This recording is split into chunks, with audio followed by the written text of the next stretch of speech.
اسی طرح قلب کی بات کی جائے تو دعائیں سکھائیں، یا مقلب القلوب ثبت قلبی علی دینک، کہ اے وہ جس کے ہاتھ میں دلوں کا کنٹرول ہے، اللہ کی ذات، تو میرا جو قلب ہے اس کو ہدایت بھی دیں اور اس کو استقامت بھی دیں، ہر چیز پھر دوبارہ قلب کے ساتھ کنیکٹ کر دی۔ تو اس لیے یہ اس دل کی حفاظت کرنا اور ایمان اس کے اندر انٹر ہو جائے، یہ انشور کرنا کہ میں وہ کون سے اعمال کروں کہ ایمان اس کے اندر انٹر ہو جائے اور میرا دل ہدایت کی نورانیت سے جو ہے وہ لبریز ہو جائے، یہ ہے اصل میں سوچنے والی باتیں کہ وہ کیا چیزیں ہیں جس سے دل نرم پڑے اور میرا دل کہیں سخت نہ ہو جائے، اور میں ریفلیکشن بھی کروں، سیلف ریفلیکشن بھی کروں، سیکھوں بھی اپنے ایکسپیرینسز سے وغیرہ وغیرہ، یہ سارے جو ہیں وہ معاملات ہیں۔ تو ابن القیم نے قلب کی بات کی، بہت خوبصورت بات۔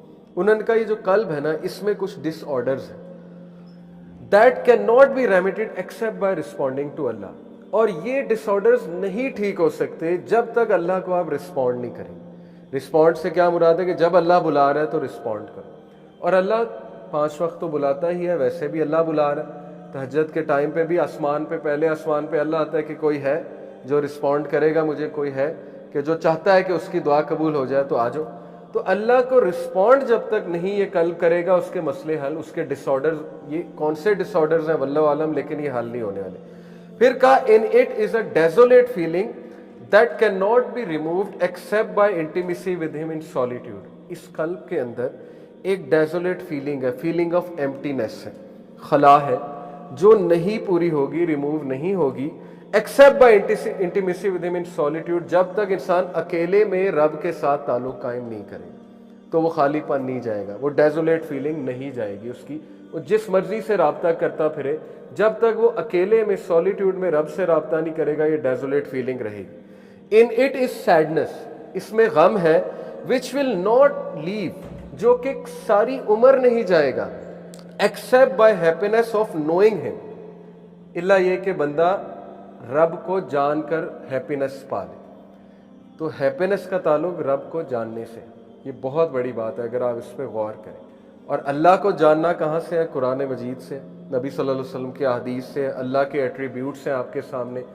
توکل کی کوئی کتاب پڑھ لے بندہ تو ویسے ہی کتنی چھوٹی چھوٹی کتابیں، 20-25 پیجز کے آج کل کتابچے آئے ہوئے ہیں، کئی سورسز میں آپ کو بتاتا رہتا ہوں، کلام اللہ.com، islamhouse.net، مطلب اتنی زبردست سورسز ہیں جہاں PDF پڑھے ہوئے ہیں، اور دارالسلام وزٹ کریں، وہاں سے کتابیں دیکھ لیں، ایک کتاب آپ توکل پہ پڑھ لیں کہ توکل ہے کیا، تو انسان کے رونگٹے کھڑے ہو جاتے ہیں کہ کیا میں واقعی رب پہ توکل کر رہا ہوں۔ ڈسٹریس فرام ڈیفیکلٹیز، ابن تیمیہ کی کتاب ہے لا الہ الا انت سبحانک انی کنت من الظالمین، پورا اس موضوع پہ انہوں نے لکھا ہے۔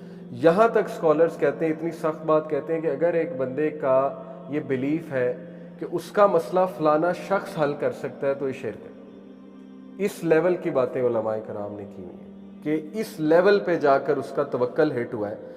دیکھیں، گائے والا قصہ سامنے لائیں، بنی اسرائیل والا، موسیٰ علیہ السلام نے کیا کہا؟ گائے ذبح کرو، بات ختم ہو گئی، اللہ کا حکم ہے گائے ذبح کرو۔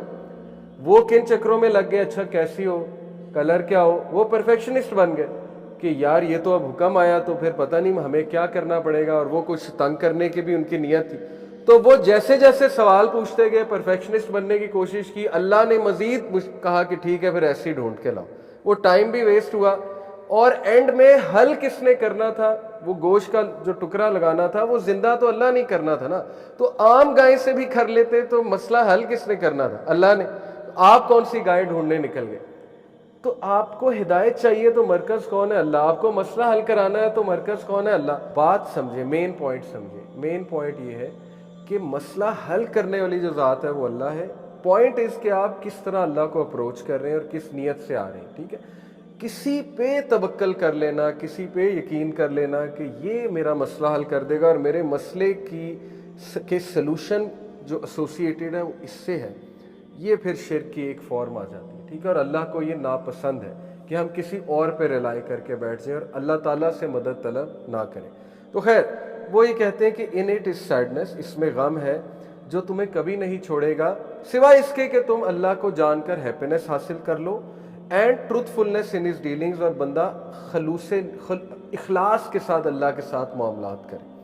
یعنی اللہ سے مخلص ہو جائے تو وہ خوشی پا جائے گا، اور اللہ سے ہی انسان مخلص نہیں ہے، نظریں چراتا ہے یا اللہ تعالیٰ کے پاس نہیں جاتا ہے، اللہ سے مدد طلب نہیں کرتا ہے، خلوص سے اپنے اعمال نہیں کرتا ہے اللہ کے لیے، تو پھر اس کے دل میں غم رہے گا ہی رہے گا، اور اس کا دل ہیوی ہوگا ہی ہوگا۔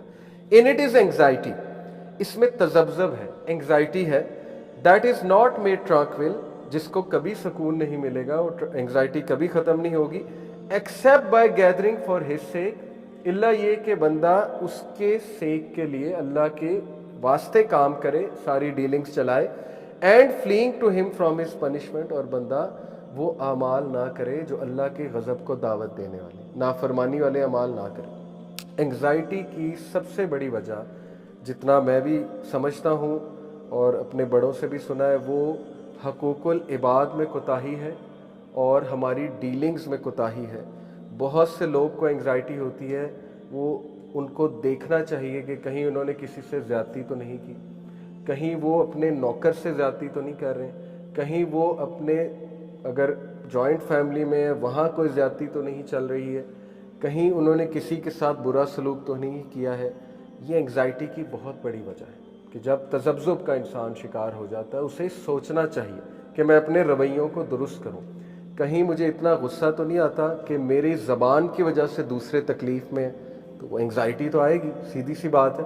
یہ برین کے فنکشن، سائیکالوجی بھی ہے اس کے پیچھے، کوگنیٹیو ڈسوننس کی وجہ سے انگزائٹی آتی ہے۔ کوگنیٹیو ڈسوننس تبھی ہوتی ہے جب انسان وہ کر رہا ہے جو اسے کرنا نہیں چاہیے، وہ پھر برین کوگنیٹیو ڈسوننس میں چلا جاتا ہے، پھر ڈیفنس میکانزم بنتا ہے۔ فروئڈ نے ساری اس کی سیگمنٹ فروئڈ نے سائنس سمجھائی، وہ ڈیفنس میکانزم انگزائٹی کاز کرتا رہتا ہے اور انگزائٹی کو ڈیکریز کرنے کی کوشش بھی کرتا ہے، لیکن وہ کیا ہوتا ہے کہ ساری انگزائٹی سب کانشیس میں جا رہی ہوتی ہے، مسئلہ اصل میں حل ہو نہیں رہا ہوتا ہے، اور پھر انسان کا دل گھبراتا ہے، انسان جو ہے وہ کہتا ہے کہ مجھے انگزائٹی ہو رہی ہے۔ بہرحال اور بھی بہت سی وجہ ہو سکتی ہے انگزائٹی کی، ضروری نہیں کہ یہی ہے، ہو سکتا ہے آپ کے ساتھ کوئی زیادتی کر رہا ہو، اس کی انگزائٹی ہے، یا ہو سکتا ہے ویسے کسی کو انگزائٹی پیشنٹ ہو، اس کی ہیریڈیٹری ریزنز بھی ہوتی ہیں، کچھ لوگوں کو انگزائٹی ویسے ہی ہوتی ہے تو وہ پھر ڈاکٹر کو دکھانا پڑے گا۔ لیکن اینی وے جو یہ کہہ رہے ہیں وہ یہ کہہ رہے ہیں کہ اس میں انگزائٹی ہے جس کو کبھی سکون حاصل نہیں ہوگا سوائے اس کے کہ وہ اللہ کے ساتھ خلوص نیت کے ساتھ چلے، اور یہ کہ وہ ایسے اعمال نہ کرے جو اس کو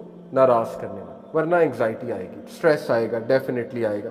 پھر فرمایا ان اٹ از اے فائر، اس کے اندر ایک آگ ہے، کس چیز کی؟ ریگریٹ کی، ندامت کی۔ بہت سے لوگ ریگریٹ میں ہوتے ہیں، ساری عمر ریگریٹ میں ہوتے ہیں، تو وہ ریگریٹ کبھی نہیں ختم ہوگا۔ یہ ابن قیم کہہ رہے ہیں وہ آگ ریگریٹ کی کبھی ختم نہیں ہوگی سوائے by satisfaction with his commands, prohibitions and decrease, سوائے اس کے کہ آپ چپ کر کے اللہ کے احکامات کو، اس کی حرام کردہ چیزوں کو اور اس کے فیصلوں کو قبول کر لیں۔ اس کے علاوہ کوئی حل نہیں ہے اس فائر آف ریگریٹ کو مٹانے کے، کہ مجھ سے یہ ہو گیا، پاسٹ میں میں نے یہ کر دیا، یا مجھ سے ایک بہت بڑا گناہ سرزد ہو گیا۔ ٹھیک ہے، ندامت ایک حد تک اچھی بات ہے، لیکن اس ندامت کو بجھانے کا طریقہ یہ ہے کہ آپ موو فارورڈ کریں، یہ سوچ کر کہ اللہ کے فیصلے تھے، اللہ تعالیٰ نے مجھے کچھ سکھانا تھا، اور پریزنٹ پہ فوکس کریں۔ تو جو تقدیر سے خوش نہیں ہے، اللہ کے فیصلوں سے خوش نہیں ہے، اللہ کی ڈسٹریبیوشن سے خوش نہیں ہے، اس میں وہ آگ، وہ بھڑک ریگریٹ کی کبھی ختم نہیں ہوگی۔ تو اس کا طریقہ یہ ہے کہ بندہ اللہ سے ملاقاتیں کر کے سکون میں آ جائے اور رب کے آگے سجدہ ریز ہو جائے اور رب کی رضا کو قبول کر لے۔ یہ ہمیں کرنا چاہیے بہت زیادہ۔ اسی لیے صبح شام کے اذکار میں رضیت باللہ ربًا وبالاسلام دینا وبمحمد صلی اللہ علیہ وسلم نبی، یعنی یہ دعا ہے، 3 بار پڑھتے ہیں صبح اور شام۔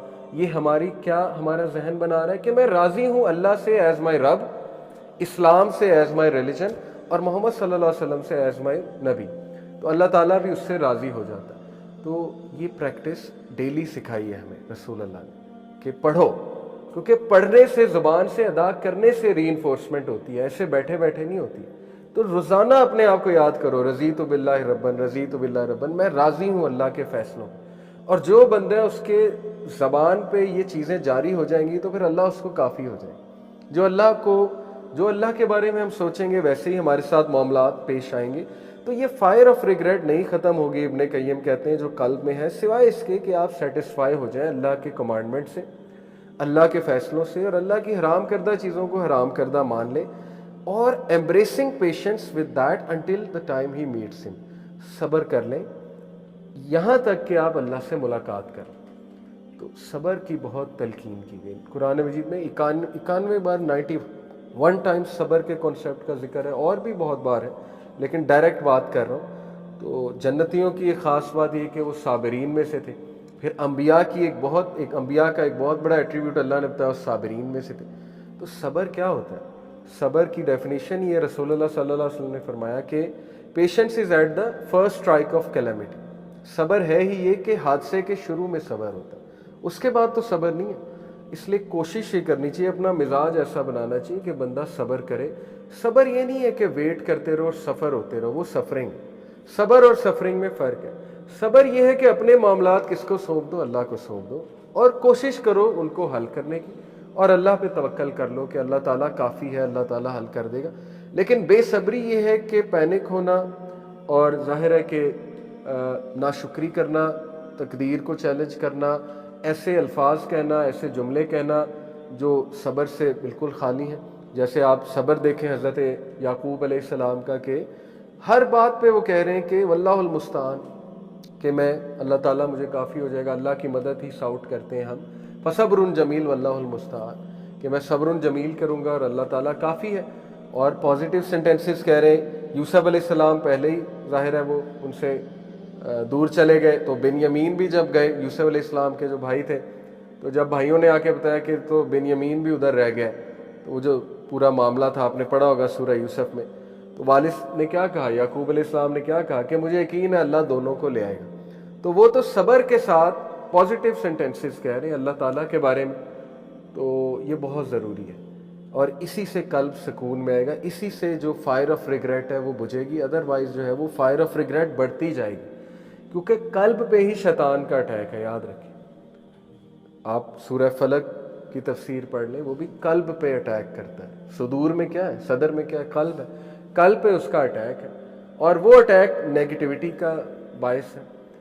جو سوچ پیدا ہو رہی ہے، جو قلب کی آپ کی کنڈیشن ہے، وہی سوچ پیدا ہو رہی ہے۔ اسی لیے لوورنگ گیز کا بھی حکم دیا گیا نوجوانوں کو، کیونکہ ابن قیم نے کہا کہ جب ہم کسی ایسی چیز کو دیکھتے ہیں جو حرام کرتا ہے، تو وہ تیر کی طرح قلب پہ جا کے لگتی ہے، اور وہ تیر زہریلا ہے، تو قلب اس سے جو ہے وہ خراب ہوتا ہے۔ اسی لیے یہ حدیث بھی ہے، تُعْرَضُ الْفِتَنُ عَلَى الْقُلُوبِ كَالْحَصِيرِ عُودًا عُودًا، صحیح مسلم کی حدیث ہے کہ قیامت والے دن فتنے نمودار ہوں گے ان لوگوں کے قلوب پہ، دلوں پہ نمودار ہوں گے۔ اور پھر اللہ کے نبی صلی اللہ علیہ وسلم نے کہا کہ جو بھی ان فتنوں کے حوالے اپنے آپ کو کر دے گا، کہ وہ قلب جو انفلوئنس ہو جائے گا ان فتنوں سے، وہ فتنے آپ کے سامنے ہیں۔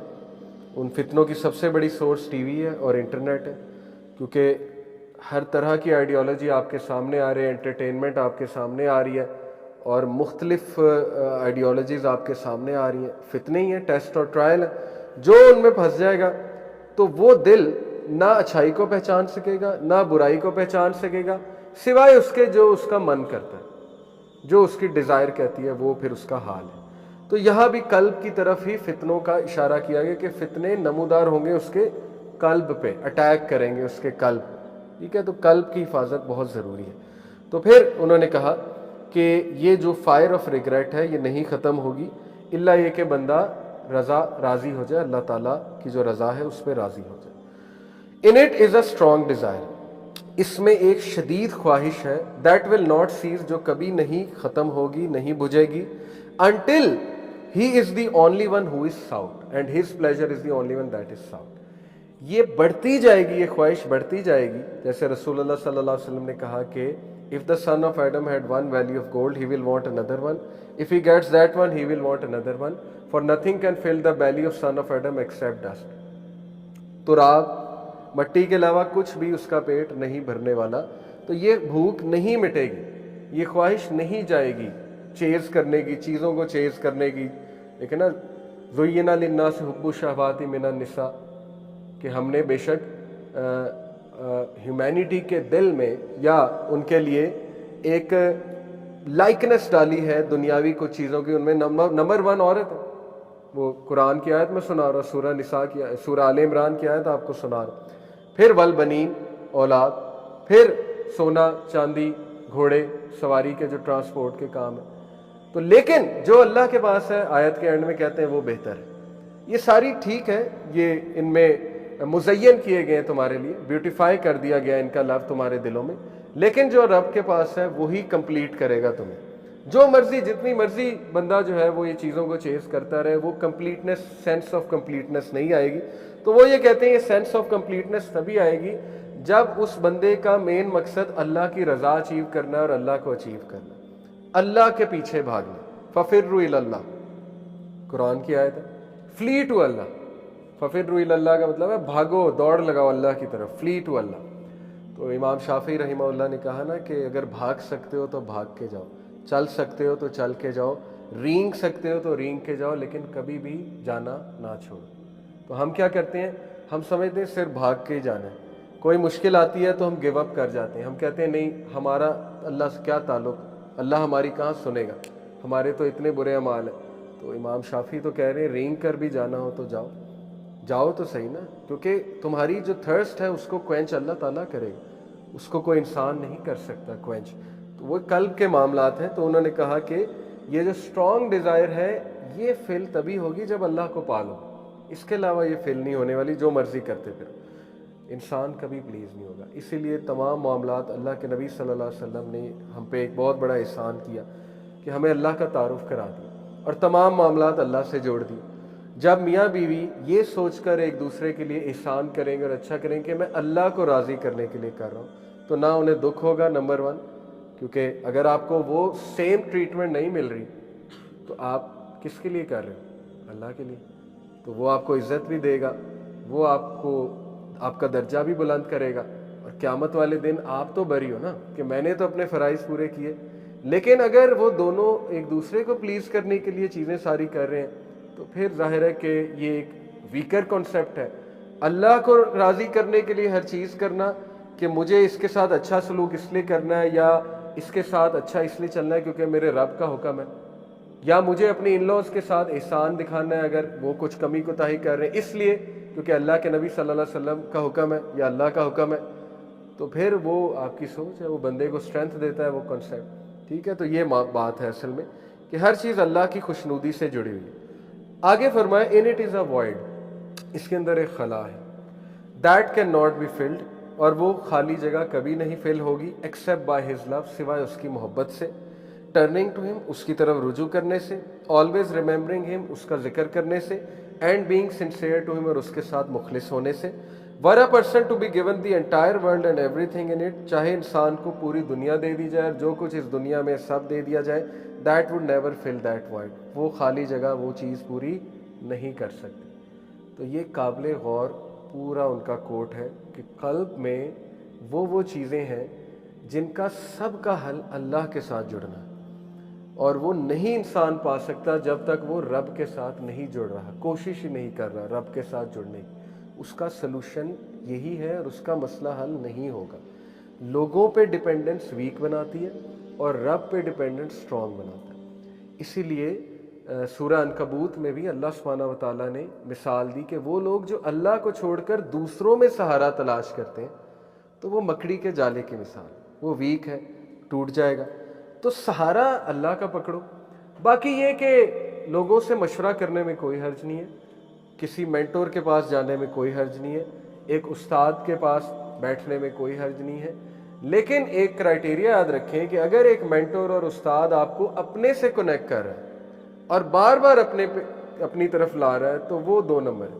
یہ سیدھی سی بات ہے، کیونکہ تمام انبیاء کا پرپس تھا اللہ سے کنیکٹ کرنا، تمام انبیاء کا پرپس تھا اللہ کا تعارف کرانا. کہ اے لوگوں میں تمہارے کسی نفع نقصان میرے ہاتھ میں ہے ہی نہیں، میرے ہاتھ میں کوئی کنجیاں نہیں ہے، ٹریجر میرے ہاتھ میں ٹریجر نہیں ہے. اللہ کے نبی کو اعلان کرنے کا کہا ہے اللہ نے قرآن مجید میں کہ انہیں بتا دو تم کسی نفع نقصان کا تمہارے پاس کچھ نہیں ہے. کس کے پاس ہے؟ اللہ کے پاس ہے. تو آؤ میں تمہیں اللہ کا تعارف کراتا ہوں اور میں تمہیں اللہ سے جوڑتا ہوں. یہ تھا تمام انبیاء کا کام کہ اللہ کی عبادت کرو، ایک اللہ کے ہو جاؤ، بس دیٹس اٹ. اسی سے اسٹرانگ بنتا ہے بندہ.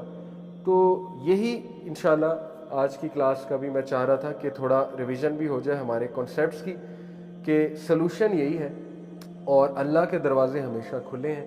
اور اللہ کے پاس سلوشن بھی ہے، اور صبر کی بھی پھر تلقین ہے ظاہر ہے، اور اللہ کی رضا میں راضی ہو جانا پھر اس کی طرف بھی اشارہ ہے۔ تو تمام چیزیں آتی ہیں۔ اور جو میں نے کاؤ والا انسیڈنٹ مینشن کیا بقرہ، کہ وہ لوگ جب پرفیکشنسٹ بننے میں نکلے اور ان کا عقیدہ یہ تھا شاید کہ گائیں ایسی ہوگی تو مسئلہ حل ہو جائے، تو نہیں، گائیں عام بھی ہوتی تو مسئلہ حل اللہ نے ہی کر دینا تھا، اور کر دینا تھا۔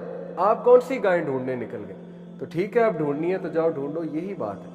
اللہ کو چھوڑ کر اور یہ عقیدہ چھوڑ کر کہ اللہ نے مسئلہ حل کرنا ہے، جب آپ ڈھونڈنے نکلو گے اپنے سلوشنز دوسروں میں، تو پھر اللہ مشکل سے مشکل کرتا جائے گا آپ کا پرابلم۔ جیسے وہ بقرہ کاؤ مشکل سے مشکل ہوتی گئی، کرو پھر جاؤ۔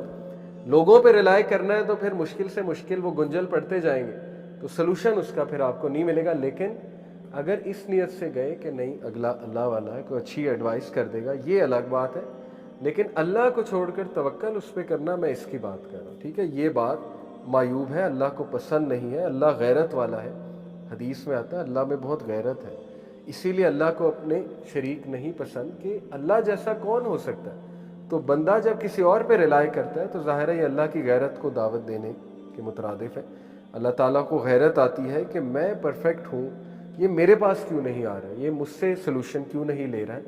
تو دیکھیں علم بھی ہے اس میں، نالج بھی حاصل کرنا چاہیے بندے کو، نالج کے ساتھ جڑنا چاہیے، اور ہمارے پاس نالج کا ٹائم ہونا چاہیے۔ کیوں نہیں ہے؟ یہ ایک بہت اہم سوال ہے، کیوں نہیں ہمارے پاس نالج کا ٹائم؟ کتنا ٹائم لگتا ہے ایک کتاب پڑھنے میں، کوئی حدیث پڑھنے میں، قرآن کی آیت ڈیلی کوئی پڑھ لی، سمجھ لی، اس سے آپ کو اسپرچول اسٹرینتھ ملے گی۔ قلب کی ضرورت ہے علم۔ علم جو ہے وہی جو ہے وہ بارش کی سی مثال اللہ نے دی قرآن مجید میں، کہ جس طرح ایک بنجر زمین پہ بارش کے قطرے پڑتے ہیں تو وہ کیا کرتی ہے، وہ زمین، اس میں سے پودے اگنے لگ جاتے ہیں، ہریالی آ جاتی۔ تو ہمارا دل اگر بنجر ہو چکا ہے تو اس کا سلوشن ذکر ہے، اور اس کا سلوشن وہی کا نالج ہے، وہ آباد کر دے گا اس دل کو۔ تو وہ علم شاید یوٹیوب سے آپ کو نہ ملے، موٹیویشن تو مل جائے گی، لیکن اس علم کی سورس تو قرآن ہے، اس علم کی سورس حدیث ہے، اس علم کی سورس وہ کتابیں جو لکھی ہوئی ابن القیم، اتنی زبردست سورس میں نے آپ کو بتا دیا ہے، ان کی کتابیں پڑھیں، سرچ کریں کہاں ہے، kalamullah.com پہ جائیں، سرچ کریں، تو اپنی روٹین میں نا علم کو لائیں، علم نافع، اللہ کا تعارف، توکل کیا ہے، ریلائنس کیا ہوتی ہے، ٹھیک ہے؟ یہ معاملات پر جو ہے وہ ریسرچ کرنے بیٹھیں، انشاءاللہ بہت کچھ آپ کو ملے گا، اور اس سے آپ کو سیٹسفیکشن بھی ملے گی۔ تو یہ اصل میں جو ہے وہ بات ہے۔ تو انشاءاللہ آج مزید ایڈ کروں گا اسی بات میں کہ 3 چیزیں میں نے ڈیزائن کی ہوئی ہیں، کہ اگر مجھ سے کوئی پوچھے گا آپ کی زندگی کا کیا کرکس ہے، 3 لیسنز یا 3 چیزیں جو آپ یوتھ کو دینا چاہتے ہیں، تو انشاءاللہ میں آپ کو 3 چیزیں، IRP فارمولہ میں نے ایک نکالا ہوا ہے، IRP، وہ 3 چیزیں میں آپ سے ڈسکس کروں گا۔ I for intention, R for reflection and P for perception. اس کو اس طرح آپ یاد رکھ سکتے ہیں، انٹینشن، ریفلیکشن، پرسیپشن، ملتے جلتے ورڈز ہیں۔ دا فرسٹ I، انٹینشن، نیت۔ دیکھیں نیت کا اگر آپ روٹ ورڈ ہی سمجھ جائیں تو آپ کو ساری بات سمجھ آ جائے گی کہ نیت کیوں اتنی ضروری ہے۔ حدیث کی ہر کتاب اس حدیث سے شروع ہوتی ہے، انما الاعمال بالنیات، کہ اعمال کا دار و مدار نیت پر ہے، کیونکہ نیت کا روٹ ورڈ ہے النوا۔ النوا کا مطلب ہے بیج، سیڈ۔ جب بیج اچھا ہے تو درخت اچھا ہے، درخت اچھا ہے تو پھل اچھا ہے۔ اور لا آف اٹریکشن سائیکالوجی کا وہ بھی یہی کہتا ہے، اسی کی طرف اشارہ کرتا ہے کہ جو آپ جس نیت سے کام کرو گے وہی الٹیمیٹلی، یہ یونیورس کی ساری انرجیز کا کانسیپٹ ہے نا، آپ وہی انرجی کھینچو گے، جو آپ کی نیت ہے آپ وہی انرجی کو کھینچو گے نا۔